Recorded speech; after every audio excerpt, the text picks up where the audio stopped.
প্রতি বছরের ন্যায় এবারও লাখো বাংলাদেশি মুসলমান হজ পালনের উদ্দেশ্যে একত্রিত হবেন সৌদি আরবের মক্কা ও মদিনায়। সেই লক্ষ্যে এবারের হজ যাত্রাকে সুষ্ঠু ও নিরাপদ করতে নানা উদ্যোগ ঘোষণা করেছে সৌদি সরকার।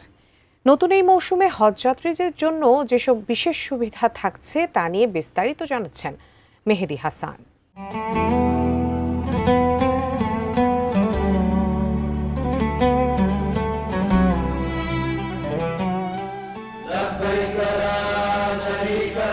ইসলামের 5টি স্তম্ভের মধ্যে অন্যতম একটি স্তম্ভ হল হজ। এটি একটি ফরজ ইবাদত যা সামর্থ্যবান ব্যক্তিদের উপর ফরজ করা হয়েছে। এর গুরুত্ব বুঝাতে বলা হয়েছে, পৃথিবীতে যত নেক আমল রয়েছে তার মধ্যে হজ শ্রেষ্ঠতম আমল। আল্লাহর সন্তুষ্টির উদ্দেশ্যে হজ পালনকারীকে গুনাহমুক্ত নবজাতকের ন্যায় বলা হয়েছে। সেই হজ ব্যবস্থাপনাকে ঘিরে বাংলাদেশি হজ যাত্রীদের জন্য এবার গুরুত্বপূর্ণ সুখবর ঘোষণা করা হয়েছে।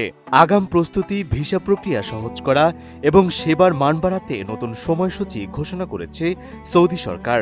এতে হজে অংশ নেওয়া আগ্রহীদের জন্য দারুণ সুযোগ নিয়ে এসেছে দেশটি। ফিনিশ আপনার ঘরবাড়ি ও আঙ্গিনার সকল কীটপতঙ্গ ধ্বংস করে। এর অংশ হিসেবে হজ ভিসা, আবাসন, পরিবহন ও সেবা ব্যবস্থাকে একটি নির্দিষ্ট সময়সূচির আওতায় আনা হয়েছে।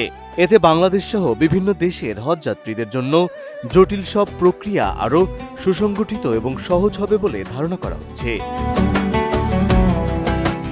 এই ঘোষণার সবচেয়ে বড় সুখবর হল 2026 সালের হজ মৌসুমের ভিসা ইস্যু শুরু হচ্ছে 8 ফেব্রুয়ারি থেকে।